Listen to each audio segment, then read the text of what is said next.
Ako po si Mauricio Taliano, Deputy Executive Director ng National Commission for Culture and the Arts. Essentially, ang promotion of culture and the arts is the major mandate ng National Commission for Culture and the Arts.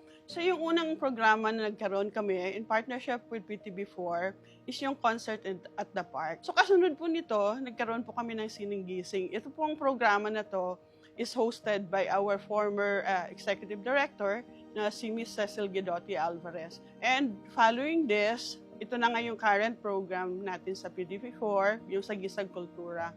This is really one of the longest running program na nagkaroon po si NCCA with PTV4. All of these programs and projects were intended to be able to promote culture and the arts to a broader audience. It's important that PTV4 become stronger dahil ito yung nagbibigay access sa maganda at mahalagang mga ginagawa ng gobyerno sa aming particular ahensya. Sana habang nandito ang programa ng NCCA, mag-continue yung partnership ng NCCA at saka PTV4.